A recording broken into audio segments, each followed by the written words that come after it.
Buenas tardes, bienvenidas y bienvenidos a la sexta sesión de la Cátedra Institucional José Félix Patiño, Políticas Públicas en Educación Superior, propuestas para el debate.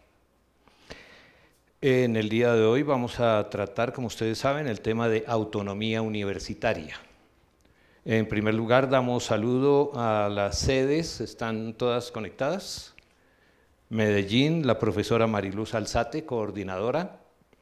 Palmira, el profesor John Jairo Leal. Y en Manizales, el profesor Neil Guerrero. Como de costumbre, esta sesión tiene dos partes. La primera, la presentación por parte de los panelistas, y en la segunda, trabajo en grupo alrededor de un ejercicio que se propone con unas preguntas sobre el tema de autonomía. Al mismo tiempo, esperamos que los grupos avancen en la definición de los contenidos de los trabajos que van a desarrollar como trabajo final para la cátedra a partir de los temas que ya nos han pasado en las sesiones anteriores.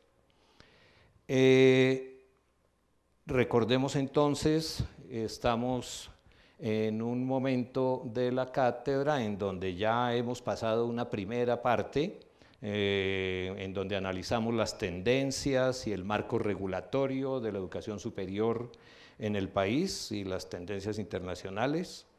En la quinta sesión, la semana pasada, abordamos el tema de modelos de universidad y tendencias de la educación superior. Como recordarán, el argumento central de la profesora Natalia Ruiz era que después de adelantar una reflexión sobre comparación con universidades del exterior, tratando de parecernos a una universidad de clase mundial, había necesidad, desde su perspectiva, de mirar hacia adentro, mirar cuáles son las problemáticas, cuáles son las necesidades de la educación superior y centrados en el criterio de la equidad desde diferentes criterios, diferentes aspectos.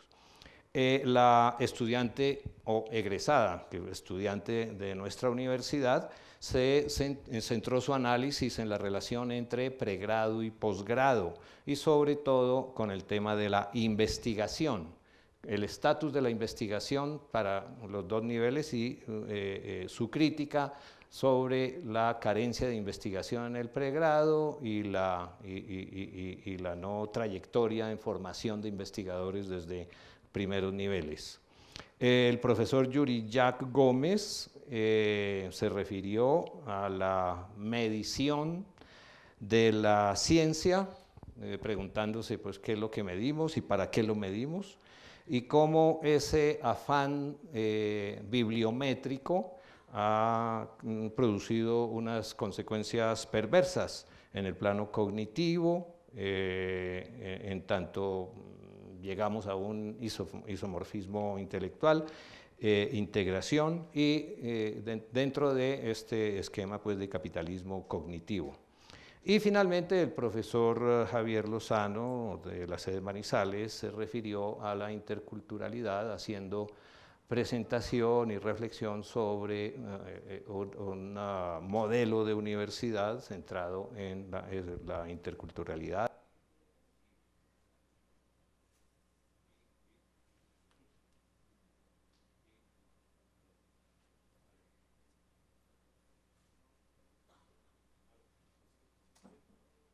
Aló. Centrándose en el tema de las universidades indígenas. Bueno, digamos que sí, ese ha sido el recorrido hasta el momento y llegamos hoy día al tema de la autonomía universitaria, un término polisémico con diferentes acepciones, con diferentes componentes, como vamos a tener oportunidad de analizarlo, de la guía de nuestros invitados para el día de hoy. la doctora Marta Espinosa de Martínez, el profesor Víctor Manuel Moncayo y representante estudiantil egresado Amaury Núñez, quien vuelve a su casa. Gracias. Muy bien, entonces damos comienzo a la sesión con la intervención de la profesora Marta Espinosa de Martínez. Es abogada de la Universidad Nacional de Colombia, especialista en Derecho Constitucional de la Universidad Nacional de Colombia también y maestría en Derecho de nuestra universidad. Docente con amplia experiencia en dirección de universidades públicas, asesora de instituciones de educación superior y entidades oficiales y privadas, experta en legislación de educación superior. Ha sido también rectora encargada de la Universidad Pedagógica Nacional, vicerrectora de gestión en la misma universidad, vicerrectora administrativa de la Universidad Colegio Mayor de Cundinamarca y participó como ponente en una versión, en una edición anterior de esta cátedra, la del 2015, sobre un tema similar. Muy bien, entonces quedamos con la doctora Marta Espinosa de Martínez. Muchas gracias. Muy buenas tardes, distinguida comunidad universitaria, colegas de la jornada. Agradezco especialmente al profesor Álvaro esta invitación y esta oportunidad de volver a casa y compartir con ustedes algunas de las experiencias que hemos tenido en relación con este tema de la autonomía. La autonomía es un término muy utilizado y muy tergiversado también y a veces muy distorsionado. Entonces es como interesante mirarlo desde el punto de vista legal y educativo. Legal en cuanto también fue una lucha tratar de establecerlo dentro de la normatividad.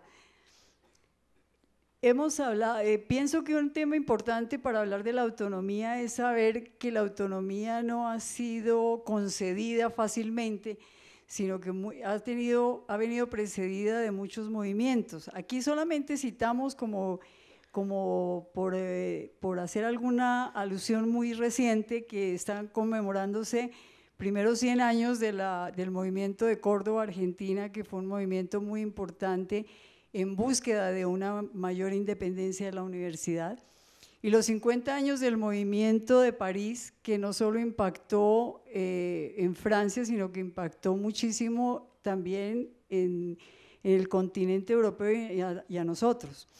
En Colombia podemos citar solamente algo muy, muy cercano, por eso hablamos solo de lo más destacado del 20 y 21, son los de la década del 60, que fue un movimiento muy fuerte estudiantil. La Federación Universitaria Nacional, la FUN, tuvo una actividad muy importante. La reforma, el movimiento de la séptima papeleta que dio lugar a la reforma constitucional y que logró que la Constitución se consagrara un artículo específico. El movimiento de la MANE, de quien tenemos quien nos ilustre más, y el movimiento estudiantil del año pasado y lo que sigue de este. Las propuestas que se hagan sobre autonomía en este momento tienen que tenerse en cuenta no solamente lo interno, Colombia, sino que tenemos que mirar las posiciones en América Latina que se han manifestado recientemente en la Conferencia Regional de Educación Superior, que se realizó en Córdoba, Argentina, conmemorativo, como les decía antes, y preparatoria de la Conferencia Mundial de Educación. La primera conferencia se realizó en Cartagena en el 2008 y ahorita va la segunda en noviembre, que se va a hacer en París. Autonomía universitaria, cuando preguntáramos a cualquier estudiante, cualquier profesor, alguno del auditorio que entiende por autonomía, seguramente vamos a tener muchas definiciones. Yo cité aquí una que me parece interesante de una persona que trabajó mucho el tema de la autonomía, que fue Alfonso Borrero Cabal, que tuvo un seminario, un simposio permanente sobre universidad mientras fue director de ASCUN, a la Asociación Colombiana de Universidades. Entonces esta definición es muy interesante porque dice autonormarse, como ustedes pueden ver, dice está regida una ley por una ley propia y distinta de otras leyes que no les sean incompatibles. Pero tal capacidad o facultad de autodirección debe poseer sólidos fundamentos. se funda en algo importantísimo para la universidad y ver que realmente para qué pedimos autonomía y para qué queremos autonomía. En la naturaleza de la ciencia, que debe ser capaz de fijarse sus propios métodos, normas, su alcances, extensión. No debe haber un poder externo que la cita es curiosa porque termina diciendo el que sabe, sabe, y como quien dice el que no sabe, no intervenga. Sigamos, por favor. La autonomía universitaria es concebida también como un deber, pasémosla toda. Tiene límites, hay una perspectiva y hay que mirarla en el contexto interno de la misma institución y en lo externo. Pasémosla rápidamente. También es un derecho, es un deber, tiene los límites, etcétera. Hay contexto internacional. Sigamos, por favor. Hay algo muy importante y es que lo que les decía del movimiento de la séptima papeleta permitió que en las universidades colombianas se generaran mesas de trabajo para la discusión del proyecto de reforma de la Constitución. Y ese movimiento fue tan importante en todo el país porque por primera vez todos los ciudadanos del común de distintas organizaciones, gremios, etcétera, se acercaron a hablar Constitución. ¿Qué es eso? No es algo por allá esotérico que solo hablan los abogados, sino que la gente la sintió como propia para poder reclamar que allí quedaran consagradas cosas. La norma constitucional que quedó fue muy importante y este artículo fue muy importante y muy debatido porque este sí fue creado mucho entre los sectores universitarios. Por eso allí habla de la investigación científica, se habla del… Miren ustedes una frase que casi no se mira y es el acceso de todas las personas aptas a la educación superior. Un sueño, obviamente, pero que de todas maneras quedó allí. Algunos aspectos importantes que hay que tener en la autonomía y que les dejo como tarea a ustedes es revisar qué es autonomía académica, qué es autonomía administrativa, cuáles son los objetivos y las responsabilidades de las direcciones de la universidad y de la comunidad universitaria en general. Hay una diferencia importante entre las universidades públicas y las privadas, desde varias aristas. Yo aquí he citado solo unas: el gobierno de la universidad, el manejo de recursos, el origen de recursos, inspección y vigilancia, sobre lo que vamos a hablar enseguida, estatutos y reglamentos, entre las universidades privadas y las públicas. Las similitudes las pueden ver ustedes ahí muy rápidamente, no nos detenemos mucho. Miremos la siguiente, las diferencias. Antes de entrar en las diferencias en una universidad privada y una pública es las que han generado también toda la conflictividad que se ha dado y la necesidad de reformas que se han planteado últimamente. ¿Por qué? Porque es que es muy distinto manejar una universidad privada de manejar una universidad pública. Nuestro rector sabe cómo es de complejo el manejo de una universidad pública. ¿Por qué? Porque es autónoma y la misma Constitución dijo, la ley reconocerá la autonomía de las universidades públicas para su propia organización. Pero resulta que de todas maneras, como somos Estado, entonces estamos inmersos en toda la legislación administrativa y en alguna oportunidad se hizo un ejercicio y un rector de universidad tenía que hacer al año 53 informes a distintas entidades. Imagínense ustedes a qué horas tiene tiempo de hacer, digamos, de ocuparse de los temas importantes. Un tema interesante de la autonomía es precisamente no solo lo que se decía antes, sino también como esta dicotomía que se presenta entre autonomía e inspección y vigilancia, porque la Constitución del 91 se logró dejar el artículo 69, pero quedó intacto el artículo que le da facultades al presidente para que tenga la inspección y vigilancia. Y miren ustedes, ¿para qué le sirve la inspección y vigilancia al gobierno, al Estado? Para vigilar la enseñanza, para la prestación como un servicio público y por ser entidades de utilidad común para las entidades privadas, las universidades privadas que deben ser constituidas como personas jurídicas sin ánimo de lucro. Leyes de inspección y vigilancia, con ocasión y también las leyes de inspección y vigilancia vienen a darse.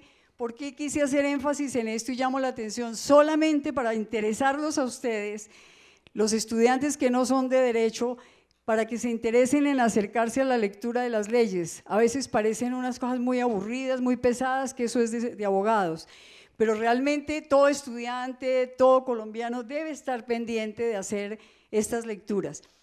La ley 30 del 92, como les digo, fue un producto, comentábamos hace un momento con el doctor Álvaro, la forma como se dio la ley 30 fue muy interesante porque veníamos de las mesas de trabajo, las universidades fueron sedes para la reforma, los estudios de la norma constitucional y por lo tanto seguía un poco la dinámica y se trabajó mucho, el ICFES trabajó mucho con los rectores de universidades públicas y privadas, por lo tanto en la ley 30 obviamente hay mucho del sector gobierno, pero había mucho del sector universidad y del sector educativo. ¿Pero qué pasó?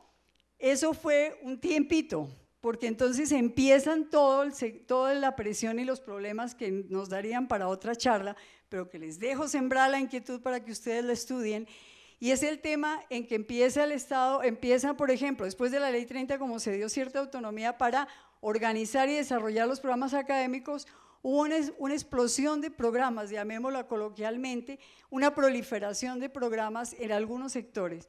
Como en todo este mundo universitario, Colombia es tan diversa, una cosa es lo que vivimos en Bogotá, otro lo que se vive en las regiones, entonces hubo mucha dificultad en algunos temas y fue excepcional, yo repito, excepcional, porque en general la educación dirigida por gente comprometida, pues son universidades e instituciones serias, pero hubo una proliferación de programas en algunas instituciones mínimas que generó la necesidad y la dificultad de decir qué calidad tienen, cómo es, y entonces empezó la tendencia a la inspección y vigilancia a los programas.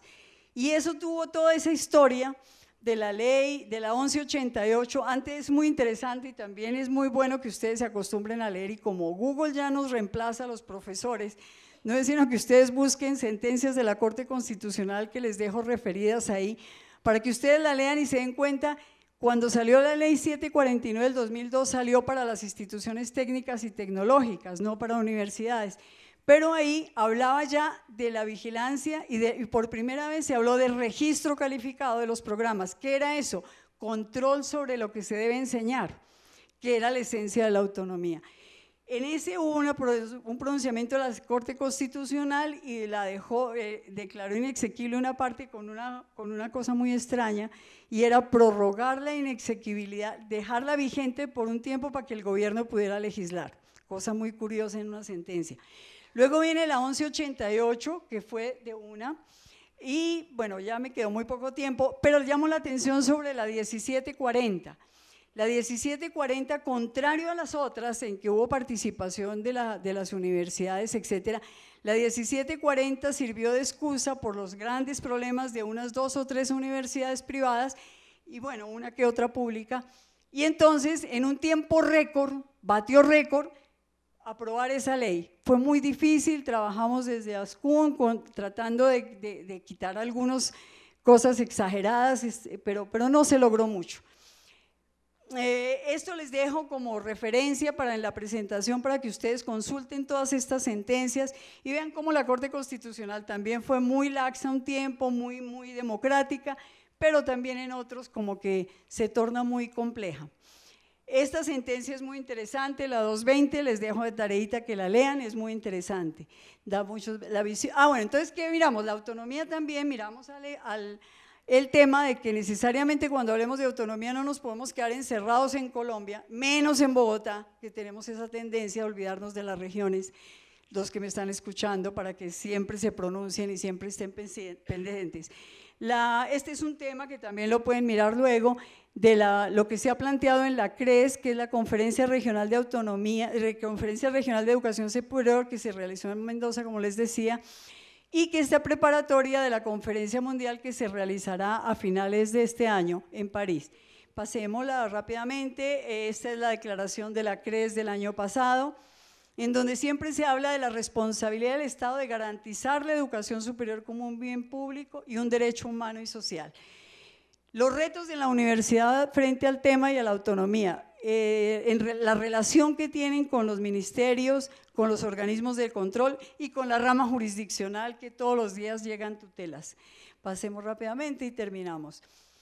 Tenemos un gran reto en la Universidad Colombiana y la tienen ustedes como estudiantes, y es que hay nuevos modelos de aprendizaje, y mientras nosotros nos cargamos de leyes y de requisitos, nos están ofreciendo educación desde fuera, nos están ofreciendo educación ustedes saben, por los medios virtuales y unos de todas las categorías, buenas, regulares y malas.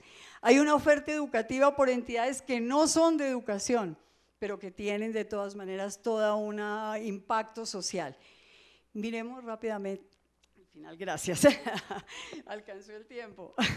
De 2 minutos, perfecto. Entonces, mi invitación cordial de verdad es a perderle un poquito, digamos, a motivarlos para que ustedes, esas sentencias que les doy y que además son muchas más, pero las que les cito son interesantes porque tratan el tema educativo y ustedes pueden mirar cómo los jueces constitucionales no siempre siguen la misma línea.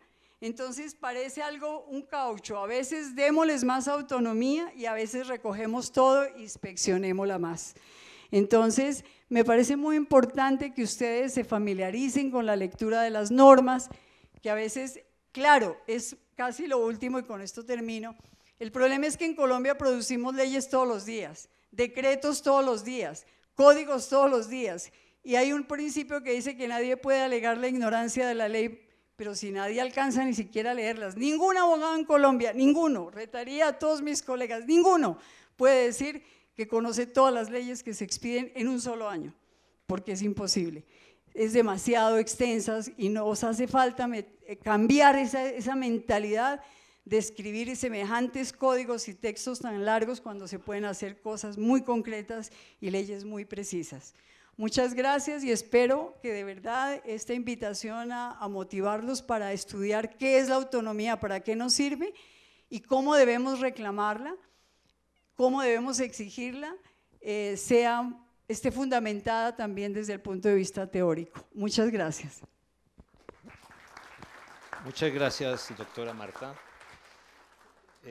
A continuación, nuestro egresado Amaury Núñez González, politólogo de la Universidad Nacional de Colombia, estudiante de periodismo de la Universidad de Antioquia. Fue representante de los estudiantes en el Consejo Superior Universitario de esta institución. Vocero nacional de la Mesa Amplia Nacional Estudiantil MANE, plataforma de coordinación del movimiento estudiantil colombiano y sus expresiones organizadas.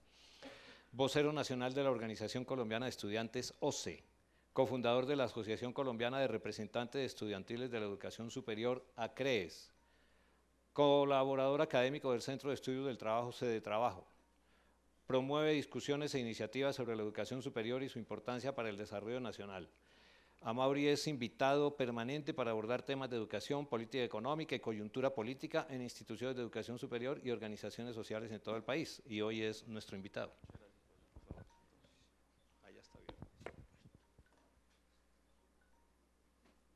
Yo voy a hacer un recuento de lo que a mi juicio son los principales aspectos de la autonomía universitaria desde el punto de vista reivindicativo, porque lo que ha ocurrido en Colombia durante los últimos años es que este derecho que se ganaron las universidades a pulso se lo han ido reduciendo con el paso de los años. A partir de la Ley 30, si bien se consagró además en la Constitución del 91 la autonomía universitaria como un derecho fundamental de las instituciones de educación superior, de las universidades del país, con el tiempo lo que ha pasado es que esta se ha recortado, básicamente por dos vías. Por un lado, porque el gobierno nacional ha apuntalado legislativamente medidas para recortar y estimular la inspección y la vigilancia y la intervención en últimas del gobierno dentro de los órganos de las universidades y en general dentro del funcionamiento de las universidades, y por otro lado porque la disminución de presupuesto, el congelamiento de los recursos en el marco de la Ley 30 del año 92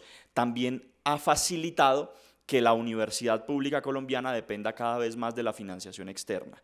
Cuando la financiación estatal se pierde y se genera mayor dependencia de los recursos externos, de los recursos, digamos, que se pueden generar a través de la venta de bienes y servicios, entre otras cosas, lo que pasa es que la universidad condiciona sus objetivos misionales. Y es bien sabido que el arrendamiento de las instalaciones, que la venta de bienes y servicios, que la investigación y la extensión remunerada, financiada eso sí por el sector privado, pero que sustrae, por ejemplo, la extensión solidaria y demás, son formas en las que la universidad se ha condicionado. Les voy a poner un ejemplo. Profesor Cerda, en el Consejo Superior Universitario en el año 2014 nos tocó un debate con la viceministra Natalia Ariza, la viceministra de Educación Superior, cuando Gina Parodi era la ministra de Educación Nacional. Hubo un debate sobre esta sede. Ustedes saben que los problemas de infraestructura de la sede de Bogotá son bastante profundos, son importantes. Se hablaba más o menos de entre 1,6 y 2 billones de pesos de faltante de presupuesto para financiar el mantenimiento de las instalaciones. Y en ese momento, en el marco de la discusión, la representante profesoral y yo, representando a los estudiantes, le exigimos al gobierno una política inmediata, urgente, para que se aprobaran unas partidas extraordinarias para financiar justamente esa plata que se requería para el mantenimiento de la sede Bogotá, de la infraestructura física de la sede Bogotá.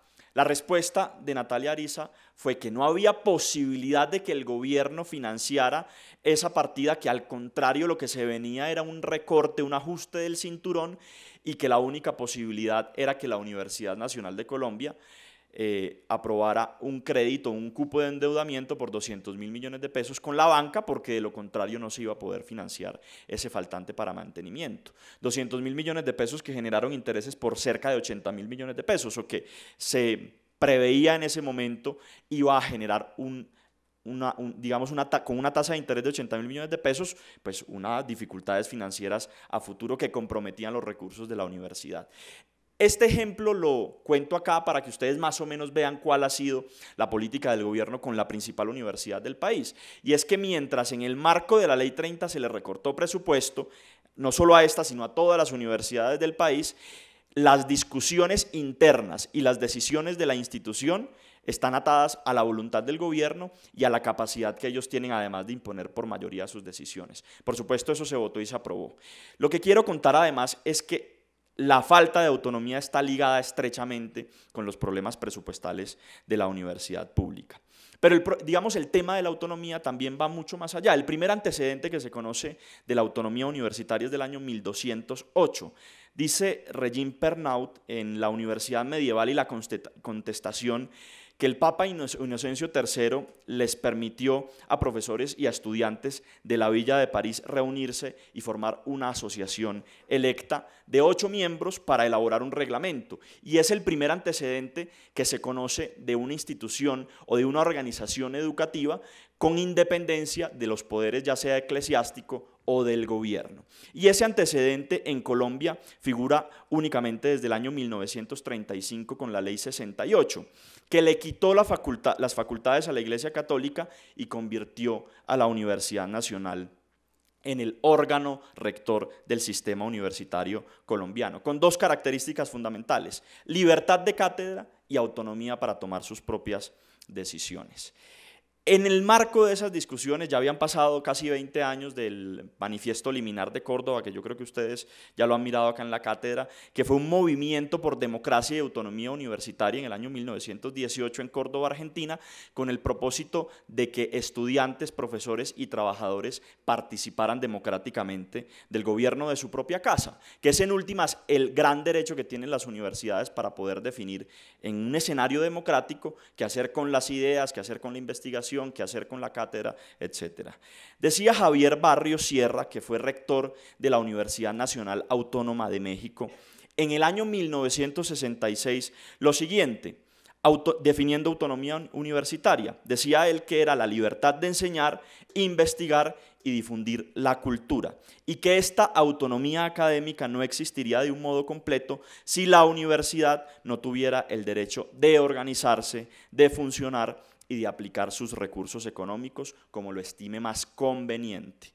Luego, la decisión de 2014 que les conté hace un momento es una decisión que restringe la autonomía de la institución para tomar sus decisiones financieras, y es un ejemplo de cómo la plata, cuando falta, recorta la autonomía. Carlos Gaviria, cuando se refería a la soberanía de las naciones, decía que era como una especie que equivalía a la dignidad de la persona, que la soberanía era las naciones, lo que la dignidad era las personas. La autonomía universitaria bien puede ser la dignidad de las universidades.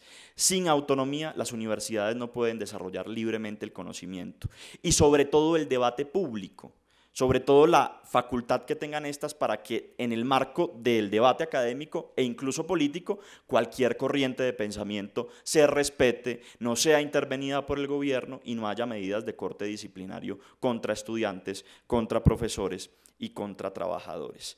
Y hay básicamente tres aspectos de la autonomía que hay que defender. El primero de ellos, el financiero, que no quiere decir presupuestal, que no quiere decir respetar que el gobierno recorte la plata de las universidades públicas, sino todo lo contrario, que el gobierno garantice la financiación creciente, adecuada, según las necesidades de las universidades y que sean los universitarios quienes definan cómo se ordena el gasto internamente. La autonomía académica, que equivale a libertad para enseñar, para investigar y difundir la cultura, como lo decía el rector Barrios de la UNAM hace más de 50 años, y la autonomía política, que quiere decir que no exista coerción militante de ningún tipo, ni que el gobierno se crea con el derecho de imponer una visión u otra o a perseguir a corrientes de pensamiento político contrarias a las que defienda el gobierno.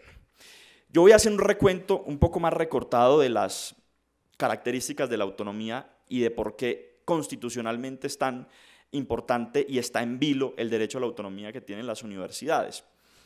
Lo primero es que, como decía la profesora, el artículo 69 de la Constitución garantiza la autonomía universitaria. Pero ¿por qué una norma constitucional declara que garantiza algo?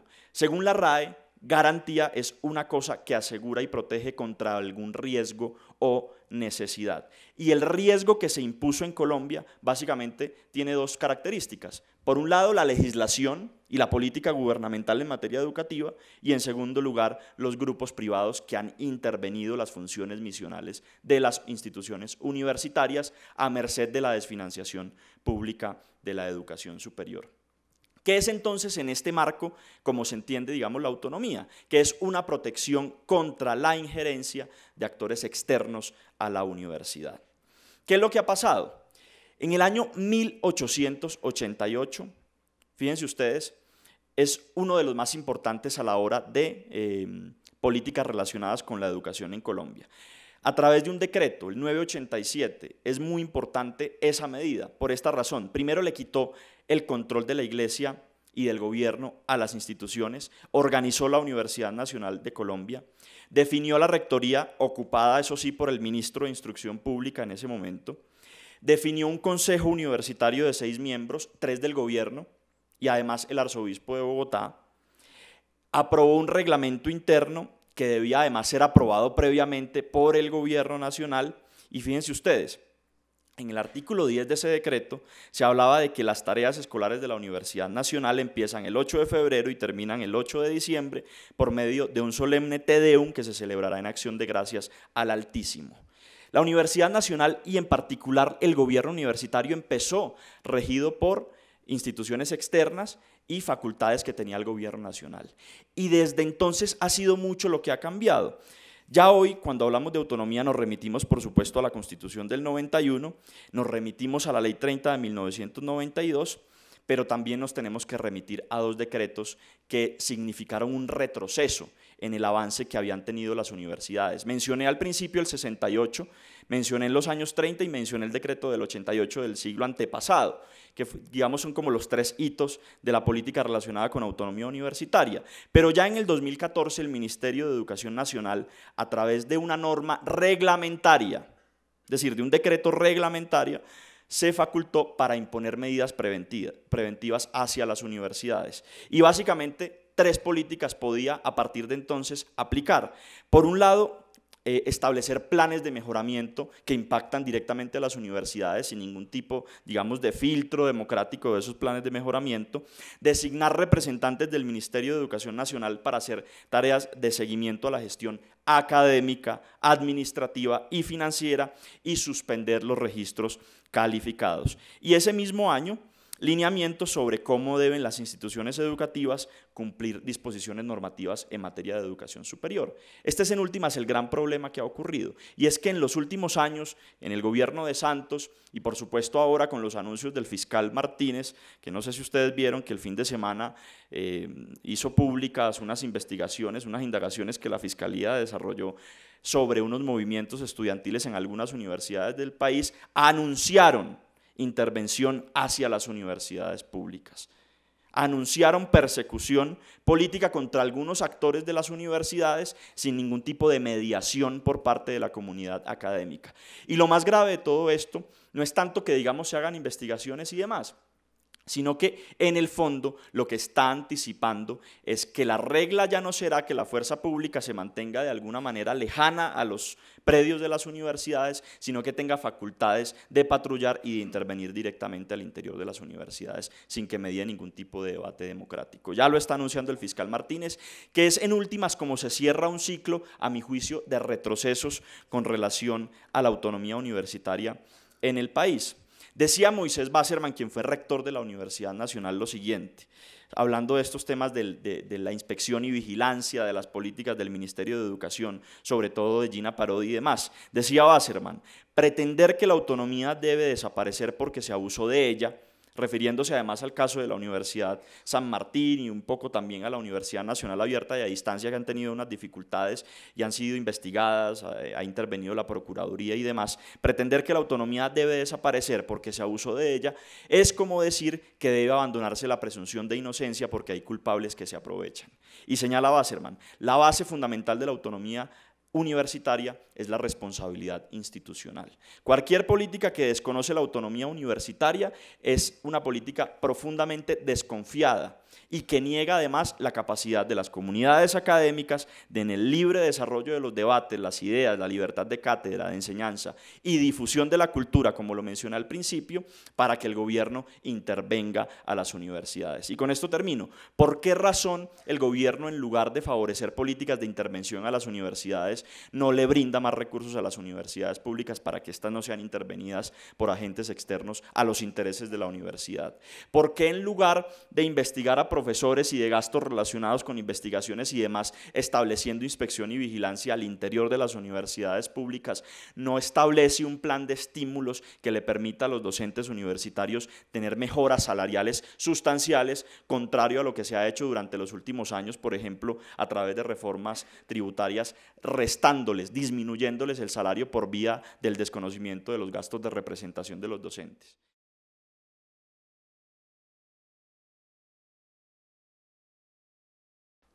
Lo primero que quiero decir es que voy a apartarme de los lugares comunes. Cuando hablo de apartarme de los lugares comunes, es no repetir o reiterar o rumiar todas estas disquisiciones que se hacen sobre el alcance, los límites de la autonomía, las responsabilidades, los campos que toca, etc. De otra parte,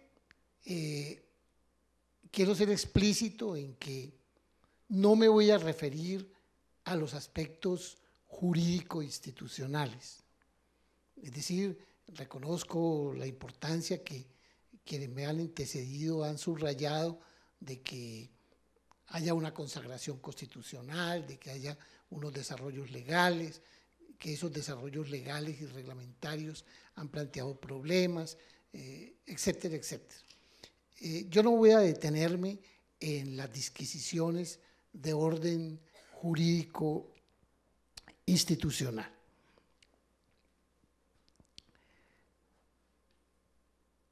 Ya algunos de quienes me han antecedido se han preguntado sobre qué es eso de la autonomía.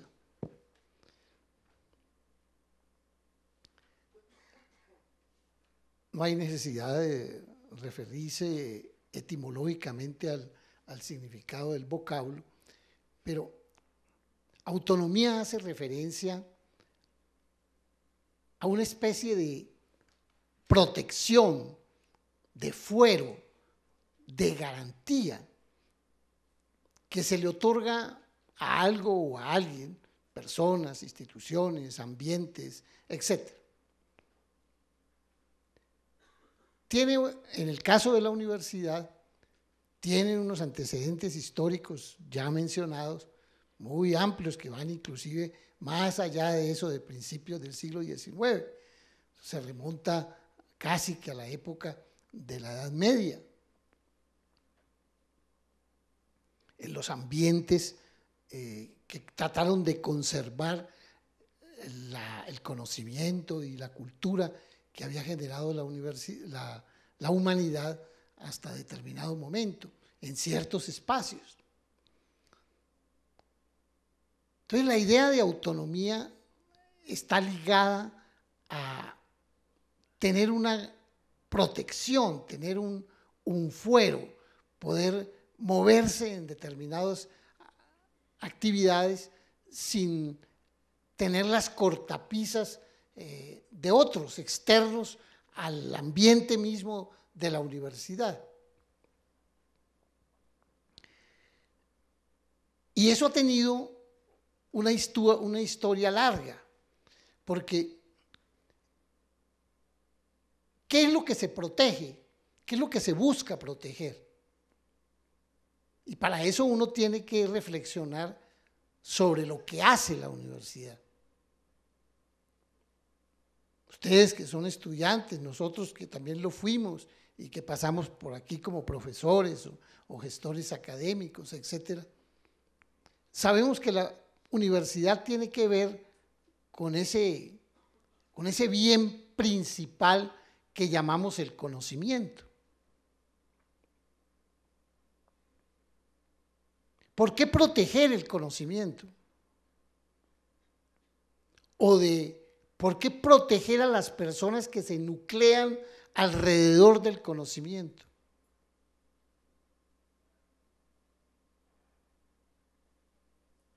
¿Quién se opone a eso? ¿O quién puede oponerse a eso? ¿O qué riesgos tiene? Pues bien, la universidad no solamente tiene que ver con el conocimiento, sino que tiene que ver con unas actividades estrechamente ligadas al conocimiento, que son las que llamamos las actividades de formación. Las formaciones profesionales o disciplinarias no se explican sino porque esas profesiones y esas disciplinas tienen que ver con campos del conocimiento. Por consiguiente, la universidad tiene que estar en aptitud de recoger el conocimiento existente, conocerlo, perdón la redundancia, desarrollarlo e intentar crear nuevo conocimiento en los procesos formativos. Digamos que esa es la misión central de la universidad. Y en eso hay unos riesgos, porque en el conocimiento pueden existir tendencias, orientaciones, criterios. Unos quieren imponerse sobre otros. De ahí viene la famosa libertad de cátedra. La libertad de cátedra es la posibilidad de que los entendimientos, las perspectivas, las maneras de ver el conocimiento tengan todas audiencia, tengan todas posibilidades de expresión. Ahora, el tema de la formación es sustancial. ¿Por qué? Porque las personas que transcurren por la universidad van a volcarse a la sociedad con una capacitación que la universidad les ha brindado. ¿En qué términos? ¿Qué es lo que va a construir la universidad a partir de quienes ingresan a ellos? ¿Cómo van a salir? ¿Con qué elementos van a salir? Pero al lado de esa que llamaríamos misiones básicas ligadas al conocimiento, hay otra sustancial que yo llamo la visión crítica. ¿Qué es eso? Generalmente entienden la universidad como un espacio angelical, impoluto, puro, que los que aquí transcurren por sus aulas y por sus laboratorios respiran cientificidad, es la academia, es el reino bondadoso y último, prístino de la ciencia. Pero eso no es así. Cualquier espacio de la sociedad, cualquiera, aún este que tiene que ver con ese objeto, es parte de las condiciones de nuestras sociedades. Es un elemento más, entre muchos, de las características de nuestra sociedad. Y como tal, por aquí transitan también las contradicciones que tiene la sociedad, el conflicto que tiene la sociedad. Por eso las universidades viven en ebullición, porque aquí se vive, se escenifica de otra manera, a la manera que tiene que ver con las disciplinas y las profesiones, con el conocimiento, se escenifican la problemática conflictiva de una sociedad desigual, injusta, etc. Entonces, de ahí por qué uno no puede separar el tema de la autonomía de la sociedad a la cual pertenece la universidad. La universidad forma parte de esa sociedad. ¿Y qué pasa con esa función tan importante como la misión esencial de considerar críticamente las relaciones vigentes en esta sociedad? Que de eso no se habla. Cuando a uno le hablan de autonomía, le dicen, usted puede manejar sus recursos, usted puede tener sus órganos de gobierno, usted puede tener sus programas y sus planes, sus proyectos de investigación, sus contenidos curriculares. Pero el discurrir críticamente no está protegido. Esa protección no proviene de la Constitución ni de la ley. Esa protección se la tienen que dar las actividades de los propios actores que viven en la universidad, los que forman realmente la universidad, que son los estudiantes y los profesores. En sus prácticas, en sus acciones, en sus organizaciones, en sus luchas. Estas cosas que hemos vivido cuando se logró enterrar ese funesto proyecto de reforma de la educación superior por el movimiento de la MANE, o lo logrado recientemente en la discusión adicional a esa limitada y pobre acuerdo al que habían llegado los rectores de las universidades públicas con el gobierno de Duque. ¿Eso gracias a qué se hizo? Eso no se hizo en virtud de la Constitución o de las leyes. Se hizo gracias en virtud de la vitalidad del movimiento universitario, del movimiento estudiantil, del movimiento profesoral, que buscaba conseguir unos objetivos centrales en ese momento, que giraban en este último caso alrededor del tema de financiación, pero que en el caso aquel de la MANE tenían un alcance superior, porque tenía que ver con el conjunto del sistema de la educación superior y con las relaciones de la universidad con el Estado, con los aparatos del Estado. Entonces, para concluir esta primera parte de la intervención, yo quisiera subrayar que para mí el problema de la autonomía es un problema histórico y es cambiante de acuerdo con los momentos que se vayan viviendo. Y tiene que ver con la vitalidad que pueda tener expresión en la universidad, no solamente alrededor de los problemas internos de la universidad, sino sobre los problemas de la sociedad a la cual pertenece. La universidad no puede refugiarse asépticamente en lo que se llama la academia, la ciencia, sino que tiene que pensar en los problemas de la sociedad a la que pertenece. Y esa es una reivindicación que se construye, se arma, se edifica, se cualifica en las acciones internas alrededor de la universidad por los actores propios de la universidad. Seguramente en la segunda fase vamos a hacer referencia a eso para mostrar qué es lo que hay que reivindicar, si la expresión vale, cuáles son los puntos nodales de la reivindicación autonómica de los movimientos universitarios y por consiguiente de la universidad en momentos como los que estamos viviendo, aquí y en otras partes. En otro momento se discutía en Córdoba la libertad de cátedra. En otros momentos pusieron a la universidad a la saga de los partidos políticos tradicionales para derrotar la dictadura militar de Rojas.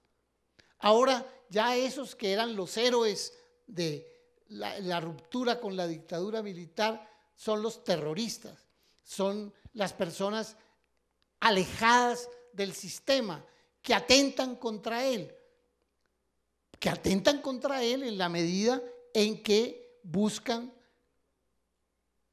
descubrir, develar los problemas conflictivos y contradictorios de la sociedad en que vivimos. Gracias. Muchas gracias, profesor Víctor Manuel. Bueno, entonces, como anunciamos, tenemos una segunda ronda. Ustedes van preparando las preguntas, por favor, para la parte final. Y vamos a seguir el mismo orden de las presentaciones.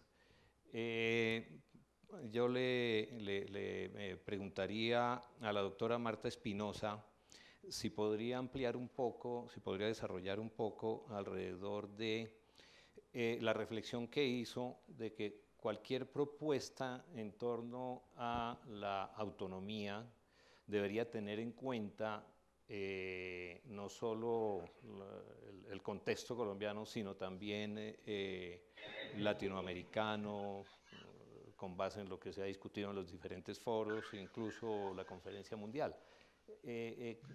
Pensando en propuestas de políticas de educación superior, ¿cuál sería ese enfoque que tenga en cuenta esos desarrollos, por favor? Gracias. Sí, en realidad el tema es que ya no podemos pensar en Colombia y los países ya no pueden pensar como unidades, digamos, que solo se movilizan en torno a sus propias dinámicas internas, sino que necesariamente este mundo globalizado, interconectado, súper interconectado, requiere tener una interacción mayor con todo el contexto.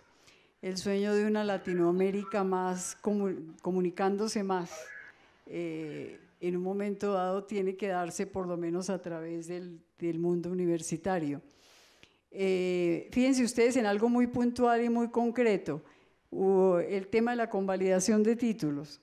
Es un tema que aparentemente solo el que le toca se dice no, hoy hay que estar en programas de internacionalización de las universidades, hagamos investigaciones conjuntas, busquemos recursos compartidos, etcétera.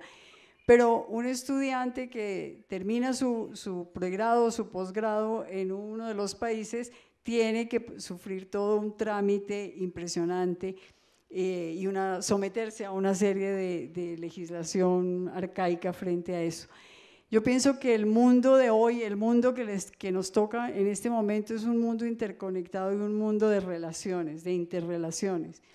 Latinoamérica tiene esas interacciones permanentes, vemos cómo es una zona de conflictividad tremenda y cómo sí hay momentos en que uno piensa en una Latinoamérica un poco más cercana unos de otros, pero el panorama que estamos viviendo ahora pues no es el más propicio para pensar en estas redes. Sin embargo, yo creo que en el tema educativo y tal como lo plantea el doctor Moncayo, hay muchas cosas que ver más allá de la formalidad, más allá de lo puramente formal.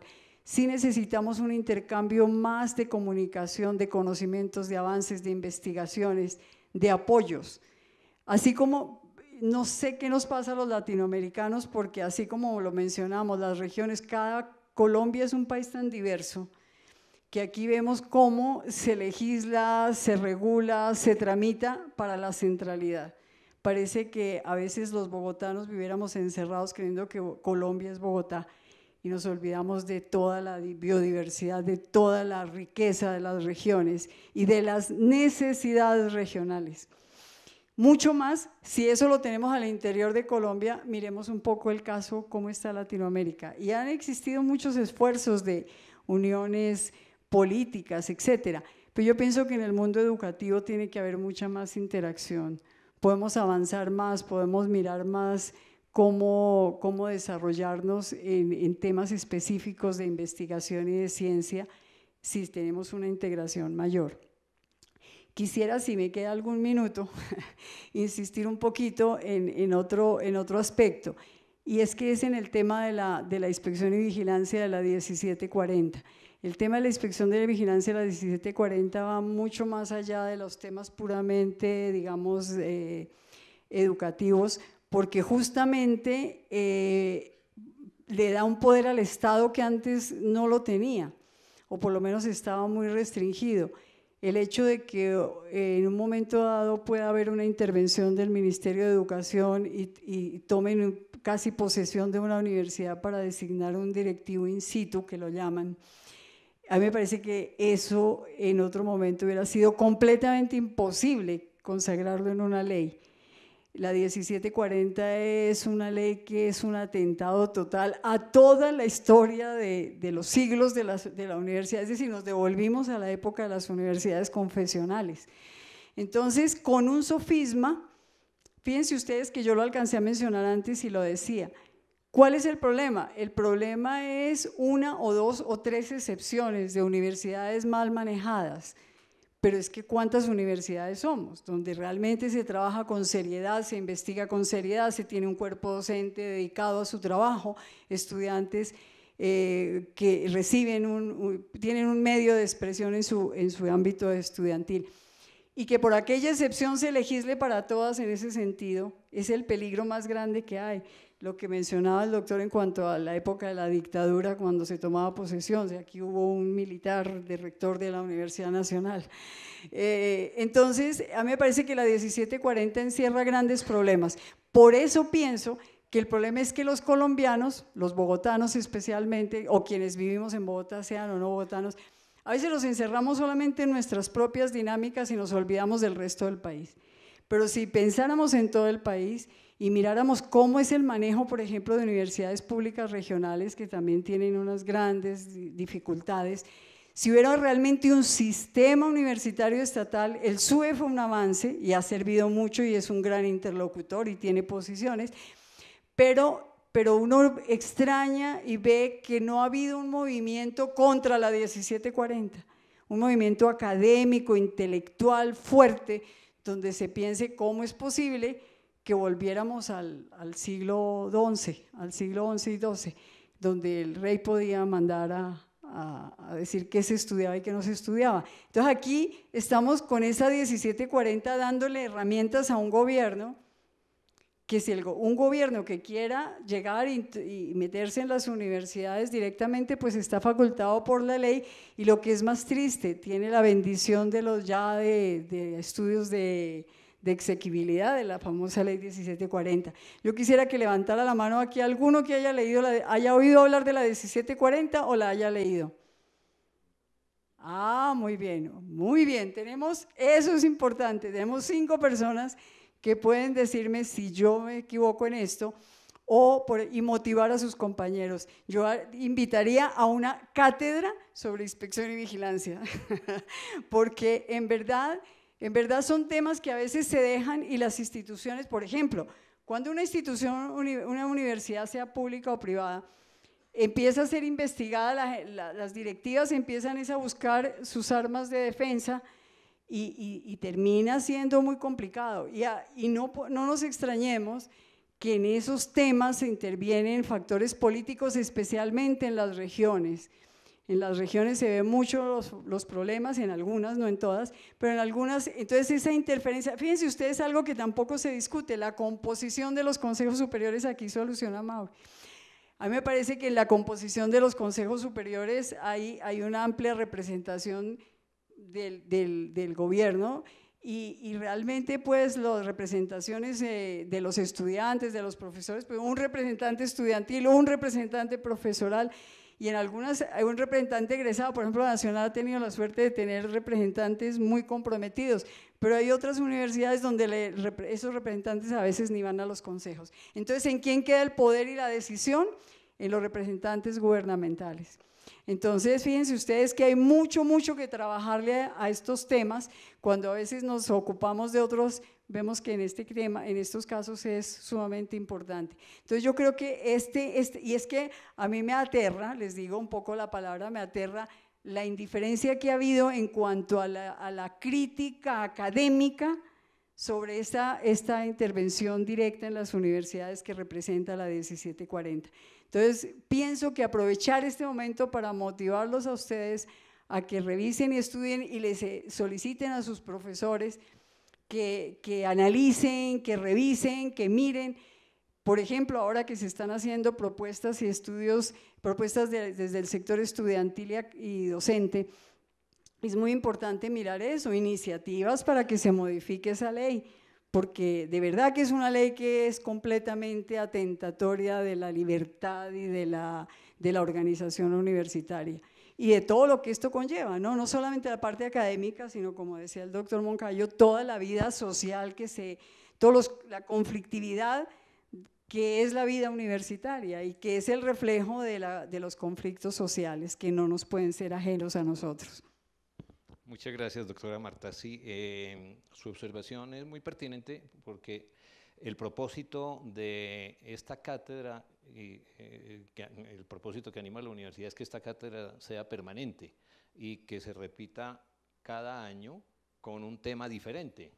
Y ese puede ser un tema que da bastante para poder desarrollarla, el de evaluación, inspección, vigilancia. Y lo otro, pues que sí, usted hace una propuesta muy concreta para política, para el debate político. ¿Cómo tumbar la 1740? Muy bien. En el mismo espíritu, a Mauri, por favor, de propuesta para el debate, para la política pública. Usted mencionó que en el tema de la autonomía hay injerencia de actores privados. ¿Cómo podría desarrollar un poco la idea? Sí, pero antes quería referirme a algo que comentó Marta sobre este tema de la inspección y vigilancia. José Fernando Izaza, que fue presidente de ASCUN en alguna época y que ha sido un estudioso de estos temas, es rector de la pedagógica de la Tadeo Lozano, hablando de esa política de inspección y vigilancia hacia las universidades, mencionaba que esa facultad que se arrogó el gobierno para inspeccionar las instituciones educativas es como limitar garantías constitucionales como la libertad de expresión o la libertad de culto. Y él decía que eso es como utilizar frases tales como que el presidente tiene la facultad de ejercer inspección y vigilancia sobre la libertad de culto, la libertad de expresión de tal o cual ciudadano, que es una forma en últimas de limitar una garantía, que ese es el debate con el tema de la 1740. El abogado Juan Carlos Moncada, que estuvo en un debate muy enconado representando a la UNAD en unas intervenciones que Gina Parodi adelantó contra esa universidad, lo ponía en estos términos, y es que hay autonomía en la definición de los órganos del gobierno interno, pero un ministro de Educación da poder a los abogados para que demanden la elección de rectores. O, por ejemplo, que hay un diseño autónomo de los planes de estudio, pero las autoridades administrativas atajan los registros calificados de esos planes de estudio. Es decir, hay una limitación ejercida a partir de la legislación hacia las universidades en su autonomía, para definir cómo funcionan o cómo se organizan, que es finalmente el debate con la ley de inspección y vigilancia. Y la injerencia de los actores privados tal vez no sea tan fuerte en las instituciones, digamos, nacionales más importantes. Tal vez la mayor vulnerabilidad que hay en esto es en las universidades, por decirlo así, de provincia, o lo que usted mencionaba como de las universidades regionales más pequeñas, las que tienen cierta vulnerabilidad con relación, por ejemplo, a su presupuesto, en donde hay departamentos en donde el primer cargo, el más importante cargo de ese departamento es el gobernador y el segundo cargo más importante es el rector de la universidad, porque pues, son departamentos pequeños con poco presupuesto y demás, en los cuales hay una injerencia tanto legal como ilegal en la definición del presupuesto y en la aprobación de gastos que ya están siendo, digamos, de alguna manera investigados y que hay casos conocidos en algunas regiones del país. Pero por otro lado, yo mencionaba el tema de los créditos como una forma de injerencia de la banca al interior de las universidades a la hora de tomar decisiones. Por una razón muy simple, cuando la universidad se desfinancia se convierte en instrumento de lucro del sector privado. Porque en últimas, ¿qué es lo que ha ocurrido con la desfinanciación? Se le quita plata a las universidades o se congela el presupuesto, para decirlo en otros términos, y la universidad en su búsqueda de presupuesto, a través de alianzas con el sector privado, termina concediendo, por ejemplo, la utilización de partes del campus o de instalaciones específicas de edificios, de laboratorios, de espacios deportivos, de teatros, etcétera, etcétera, al sector privado que usufructúa esas instalaciones, que es en últimas también una manera de incidir en el curso normal de las actividades académicas o investigativas o universitarias, como se quiera llamar, dentro de las universidades, porque condicionan los horarios, porque condicionan las posibilidades de uso de esos espacios o porque incluso a través de los créditos educativos, de los créditos hacia las universidades como tal, no los créditos, digamos, al menudeo hacia los estudiantes para el subsidio a la demanda, sino de los créditos a las universidades, se está condicionando el presupuesto de esas instituciones, quién sabe con qué tipo, digamos, de interés de quién está desembolsando esos recursos. Yo les decía, en la nacional se hablaba de unos intereses cercanos a los 80.000 millones de pesos desde el año 2014 para un crédito cuyo fin era hacerle mantenimiento a la infraestructura física de la sede de Bogotá. Luego, este es un ejemplo que a mi juicio sintetiza la idea de que la desfinanciación entra por una puerta, pero por la ventana entra el lucro privado. Muchas gracias, Amaury. Profesor Víctor Manuel, usted se refería a digamos, como una definición desde su perspectiva de la autonomía, que es esa capacidad de crítica, tomar una posición crítica frente a diversos fenómenos. En esa dirección, ¿cómo juega allí la libertad de cátedra? Bueno, yo retomo un poco, a propósito de la pregunta que me hace el profesor Cerda, lo siguiente. Mire, en la actualidad, los parámetros de la llamada autonomía universitaria están absolutamente resquebrajados. En los últimos 20 años, por decir algo,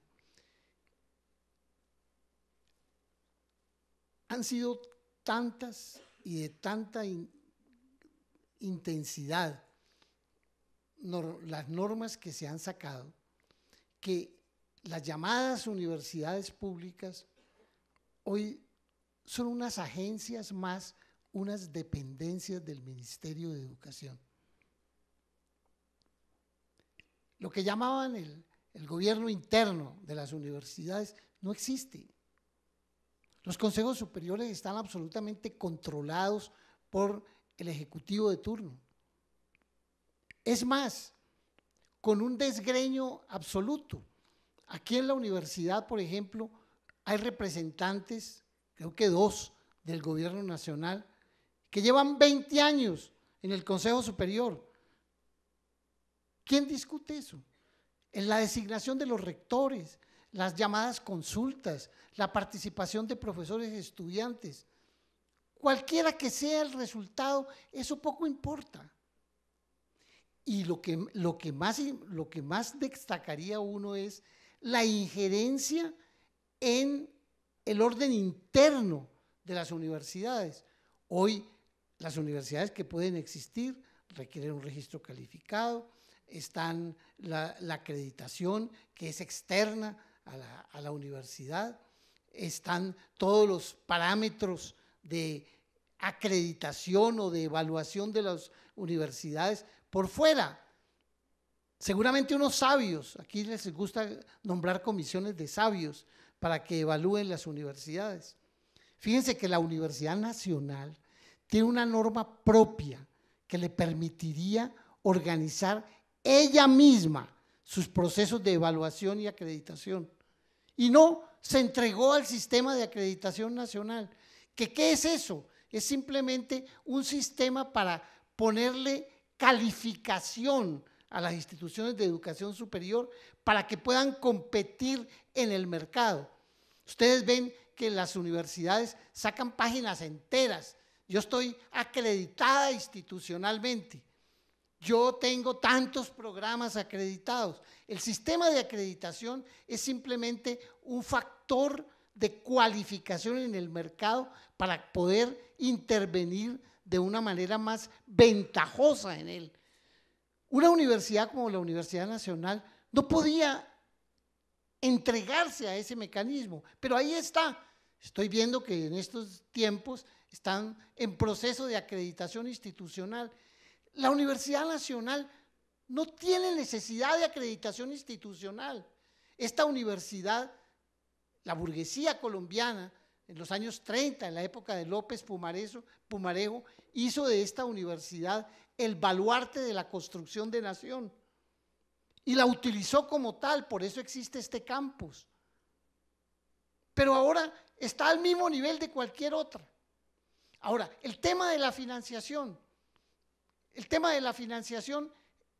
Poco a poco, ese salario mínimo que se deriva del artículo 86 de la ley 30, de que es el ajuste por inflación, se fue desnaturalizando hasta el punto de que todos los agregados presupuestales no iban a la base.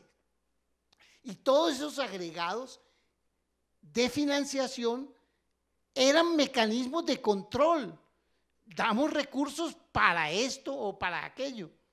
Miren, el Plan Nacional de Desarrollo aprobado a las volandas en esta semana anterior, que incluyó en la ley del plan lo que conquistó el movimiento estudiantil hace unos meses en cuanto a porcentajes en los próximos años de elevación por encima de la tasa de inflación cada año en los 3 o 4 años posteriores.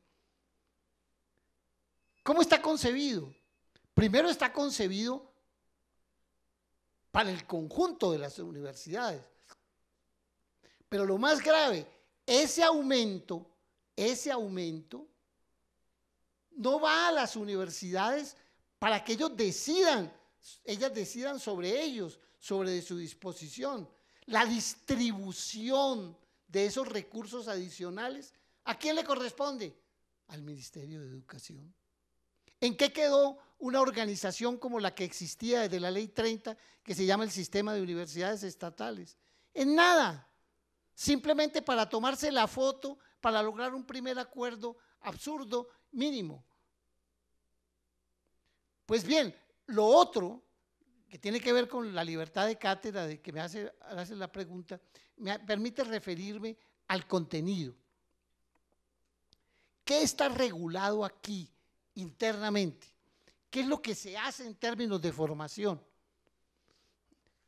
Se nos olvidó o se nos ha olvidado que hay formaciones de formaciones. ¿Para qué estamos formando? Ahora ya tranquilamente están diciendo que es que aquí se forma para el trabajo. ¿Para cuál trabajo? ¿O es igual al SENA? ¿Para qué se forma? ¿Cuáles son los contenidos? Las acreditaciones tienen que ver con eso. Los exámenes que se hacen, los SECAE, yo no sé ahora si se llaman así, tratan de volver, o se llaman Saber Pro, tratan de indagar por eso. los contenidos, las características de la formación están ligadas estrechamente a las necesidades del mercado, a las necesidades inmediatas del mercado.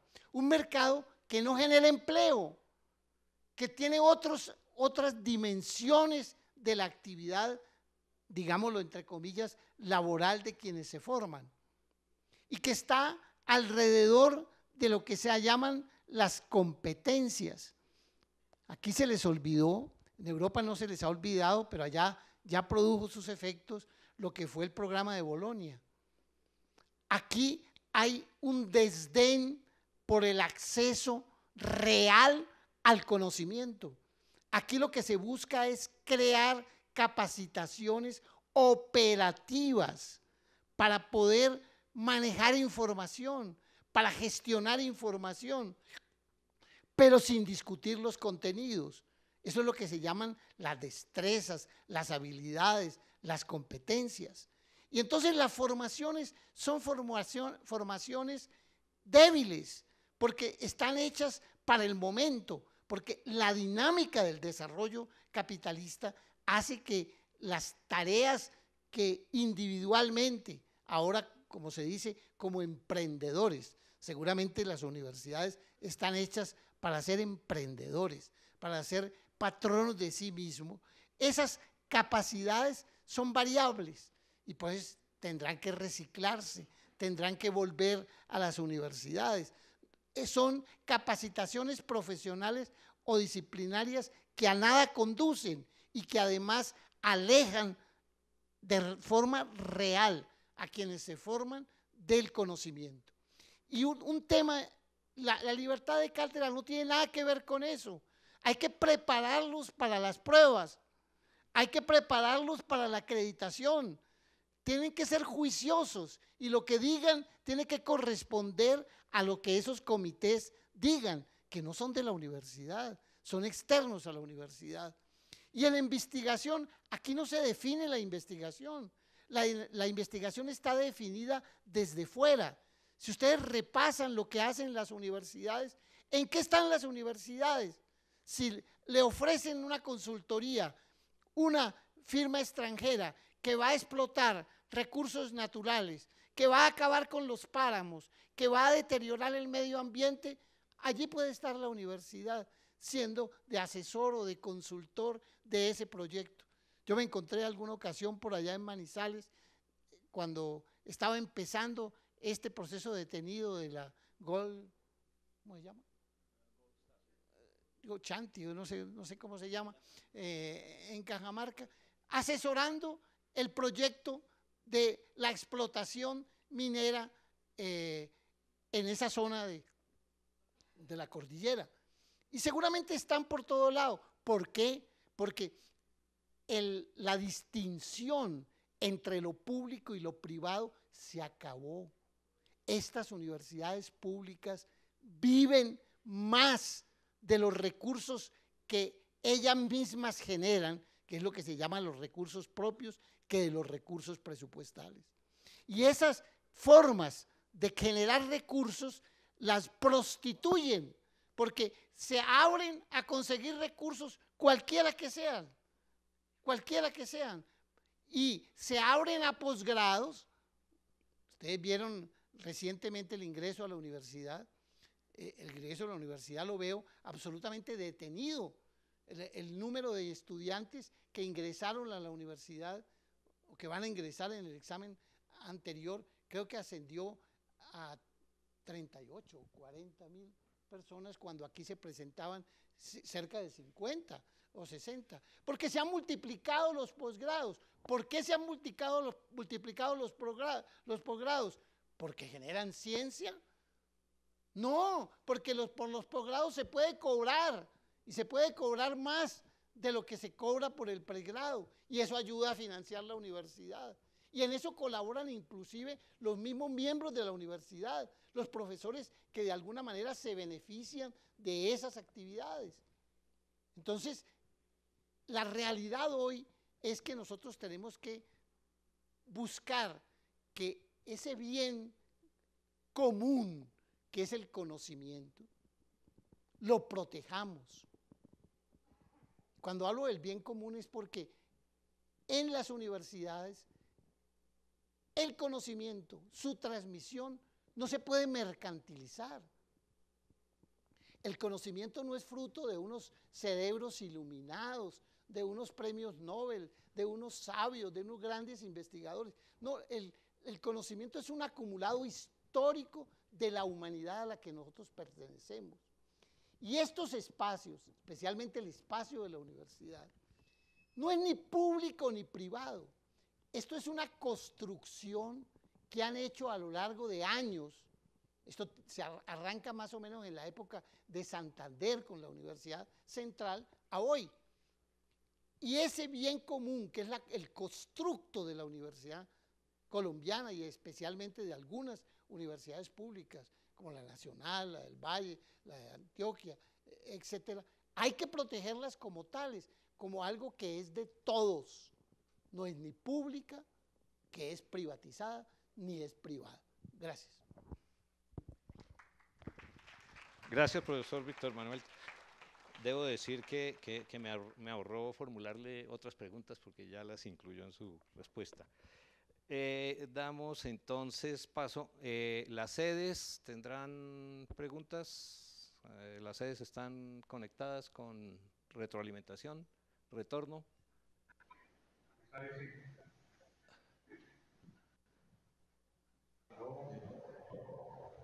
Manizales, ¿tiene preguntas? Sí, dos preguntas. Una para cualquiera que quiera responder. No se escucha bien. ¿Podría acercarse al micrófono, por favor? Sonido. Ahí me escucha bien. Okay. Ahí me escucha bien. Bueno, intentamos.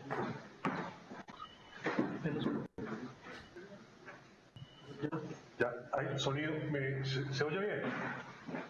Adelante, por favor. ¿Aló? Sí, bueno, una para quien la quiera responder y es ¿cómo hacer que el regionalismo deje de ser un factor retardante en el desarrollo de la educación superior en Colombia? ¿Y qué relación tiene eso con la autonomía? Y la segunda es con respecto a si hay necesariamente un conflicto entre los mecanismos de aseguramiento de la calidad que tiene y debe tener cualquier Estado y la autonomía universitaria. También para quien la quiera responder. Muchas gracias. Gracias. La primera tiene que ver con el neoliberalismo, ¿verdad? Como factor, sí, neoliberalismo como factor retardante de la autonomía universitaria. ¿Quién quiere contestar? Mauricio. Digamos, una definición general podría ser la siguiente. Si el liberalismo se constituyó como una reacción que atacó a las monarquías absolutistas en Europa, el neoliberalismo es una corriente que ataca el estado de bienestar, que ataca la participación del Estado en la satisfacción de los derechos ciudadanos, entre ellos la educación. Su filosofía no es garantizar presupuesto, ni autonomía, ni educación de alto nivel, ni acceso universal o cobertura universal. Su filosofía es justamente lo que señalaba el exrector Moncayo, recortar presupuesto o asignarlo con base en indicadores y favorecer la competencia entre los centros educativos por presupuesto. Y hay una agresión directa a la autonomía en el sentido que es con base a recomendaciones externas a las universidades como se han tomado estas decisiones. Les voy a poner el siguiente ejemplo. En el 91, con la Constitución y las reformas siguientes en materia educativa y en general toda la política económica se puede reducir en tres cosas. Primero, una supresión del Estado, justamente en la filosofía de recortar su participación en la provisión de los derechos ciudadanos, en los derechos fundamentales, en los mínimos vitales de la gente. Segundo, el pago de la deuda externa como prioridad del gasto público.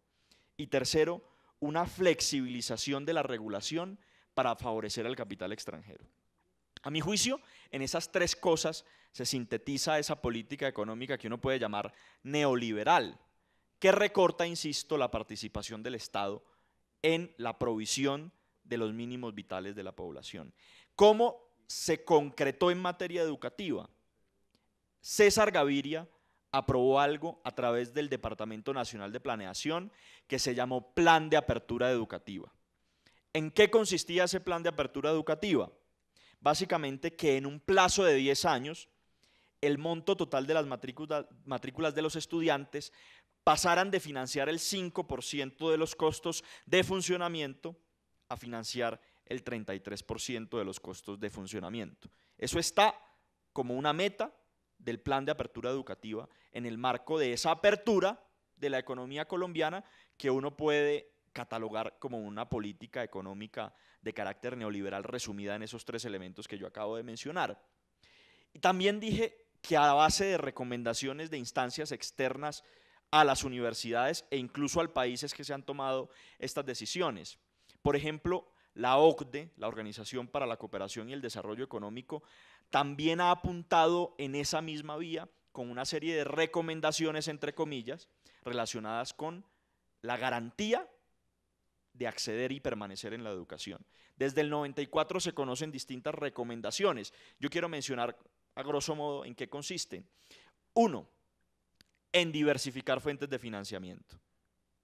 Está expresamente definido, tal incluso como lo dijo César Gaviria en su plan de apertura educativa. 2, año 2016, una propuesta que se presentó en un estudio que se llama La Educación en Colombia, que se lo entregaron a Gina Parodi como hoja de ruta para la política educativa, en donde decían, primero, hay que seguir diversificando las fuentes de financiamiento. Segundo, la plata a las universidades se debe destinar con base en indicadores de desempeño. Tercero, los créditos educativos se tienen que financiar con presupuesto de las mismas universidades. Cuarto, el acceso y la cobertura se debe focalizar entre los más pobres, entre los pobres, y de allí es que exijo además, como su propia filosofía, el programa Serpi lo paga, que ustedes saben, sustituyó una cantidad elevadísima de aumento de cobertura por el acceso de cerca de 40.000 estudiantes a la educación, con ese criterio de focalizar el acceso en lugar de apuntalar con cobertura universal, sin limitaciones de tipo económico para los estudiantes que salgan de la educación media. Este es en general el problema en su conjunto. Para resumir este tema, esa política económica neoliberal es enemiga del derecho a la educación. Gracias, Amaury. De paso respondió algunas de las preguntas hechas aquí en el auditorio.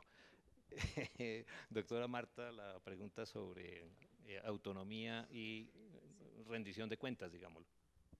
Sí, creo que el tema lo decía el doctor Moncayo, el problema es que a veces cuando viene como aparece la novedad, entonces en un momento dado apareció la novedad de la acreditación y entonces se creó toda la infraestructura, el Consejo Nacional de Acreditación, rodeado de asesores, grandes inversiones en ese tema, y la obligación de las universidades a competir para poder quedar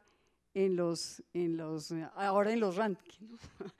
El tema entonces, ¿qué es lo que ocurre? Que realmente ahora las universidades se pierde un poco la libertad de cátedra, la libertad la más importante, de crear, organizar y desarrollar sus programas académicos, su investigación, porque entonces nos están estandarizando. Entonces las universidades tienen que invertir grandes recursos en todos los indicadores. Entonces ahora nos movemos por indicadores, por las metas, etcétera, etcétera. Y yo pienso que todas las universidades colombianas, hay públicas y privadas, para poder estar en los altos niveles, están más preocupadas de cumplir estrictamente, llamémoslo, el libreto. Si bien no podemos, como todas las instituciones, no es que se desconozca la necesidad de tener, los altos niveles y estándares, pero el problema es cuando ya se vuelve eso como una política como una fuerza para las instituciones, porque les hace perder sus propias identidades y sus propias necesidades. Uno se preguntaría, ¿cuántas universidades acreditadas hay en Colombia? ¿Cuántos programas de ciencias naturales hay acreditados en Colombia? Y entonces, bueno, podemos buscar la estadística, veremos cuántas universidades. Y entonces, ¿qué pasa con todo ese problema tan grave que se ve día a día de los problemas de la biodiversidad? ¿Qué pasa allí? ¿Qué pronunciamientos han hecho las universidades en torno a los problemas más sentidos de las comunidades? En los programas de sociología, ¿cuántos programas de sociología acreditados? Pero yo les preguntaría, ¿cuántos de esos programas tienen investigaciones en el tema de poblaciones vulnerables en departamentos que están sufriendo de extremas necesidades? Entonces, aquella misión de la universidad de preocuparse por investigar y por aportar conocimiento, por apoyar a las comunidades, pues se va perdiendo porque tienen que estar en los rankings y tienen que estar cumpliendo con los lineamientos de la acreditación. Entonces, per se la acreditación no es mala, el problema es que aquí se vuelva como una uniformidad y se deje de lado la discusión interna en las universidades de los grandes problemas sociales que tiene este país. Tenemos problemas enormes en cuanto a temas de salud, pero entonces las facultades de medicina tienen que estar cumpliendo todo lo que se está mencionando y sus investigaciones centrarlas en las líneas específicas, y algunas obviamente hacen grandes avances, pero seguimos con muchos problemas gravísimos en que las universidades tendríamos un papel importante que jugar, inversión de recursos, apoyo a las comunidades de verdad que más lo necesitan. Pues que Colombia tiene mucho dolor de muchos niveles de pobreza, tiene mucho dolor de muchos niveles de violencia, tiene mucho dolor de niños que están desnutridos, y entonces, ¿qué hacemos? Tenemos nuestras investigaciones y nuestras facultades olvidadas de esas realidades. A mí me parece que de verdad es hora de que las universidades despertemos un poco y empecemos a trabajar por un mejor Colombia, que las generaciones futuras nos lo agradecerían. Gracias, profesora Marta. ¿Medellín tiene preguntas?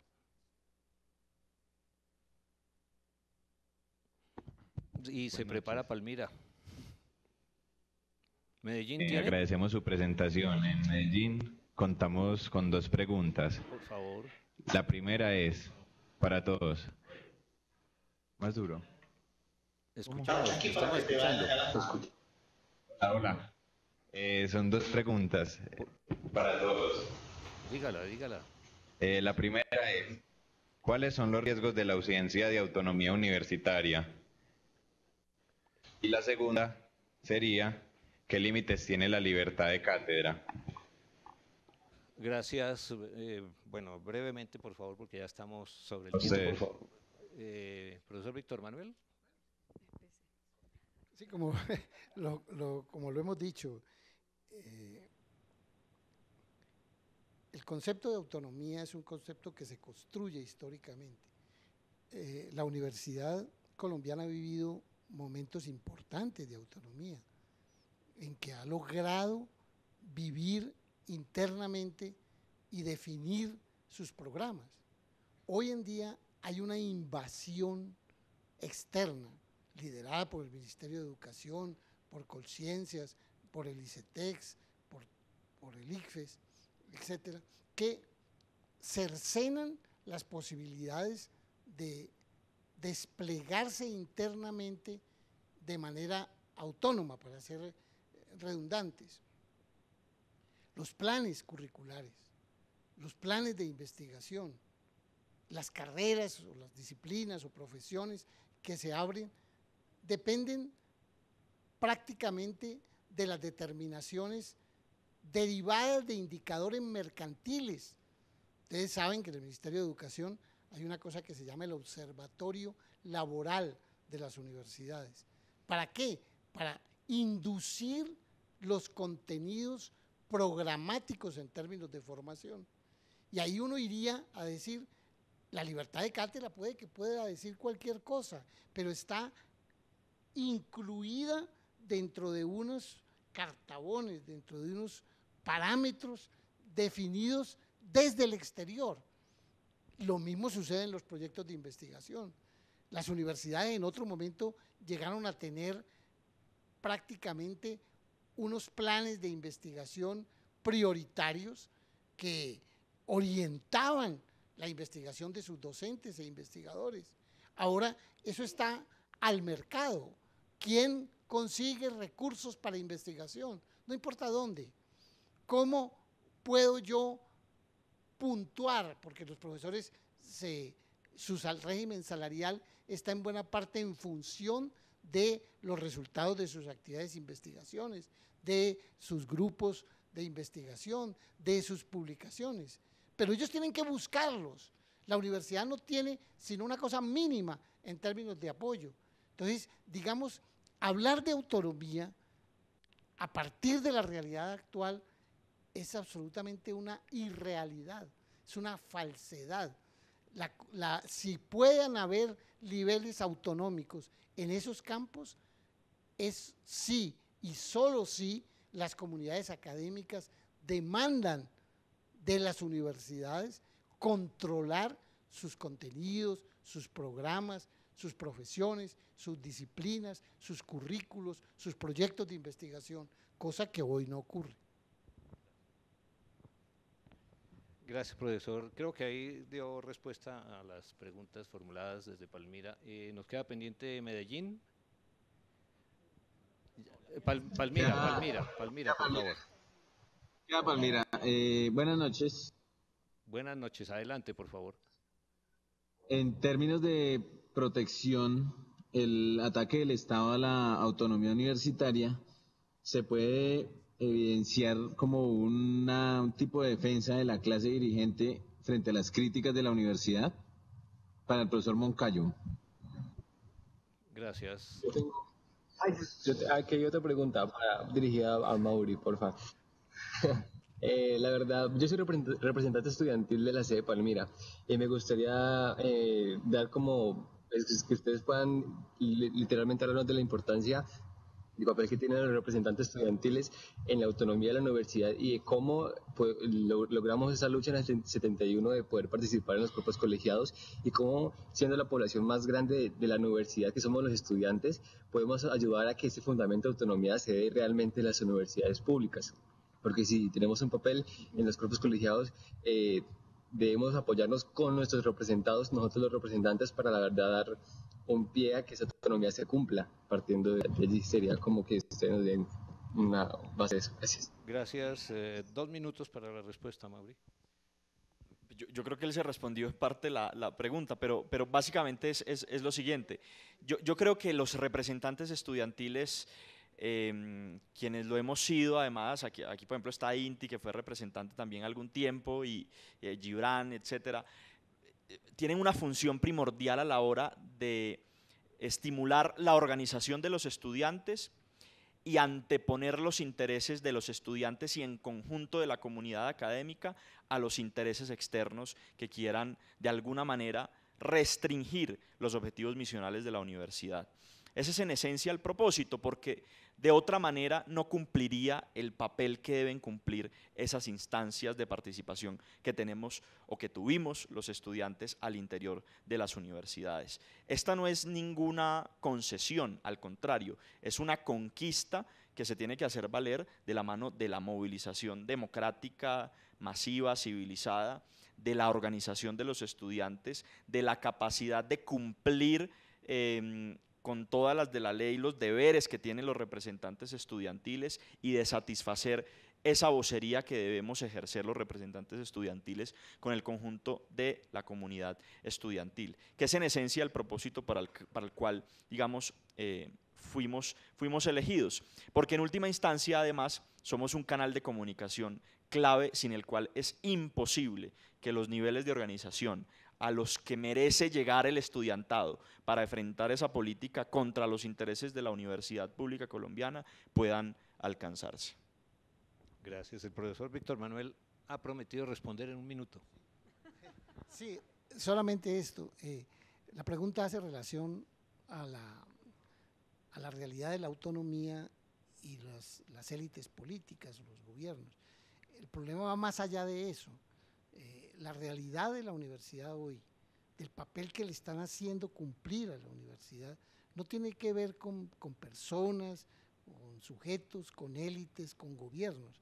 Es un problema estructural, está ligado a una época nueva del sistema de organización capitalista vigente en nuestras sociedades, que exige, que demanda que el sistema de educación sea otro y que cumpla unas tareas distintas.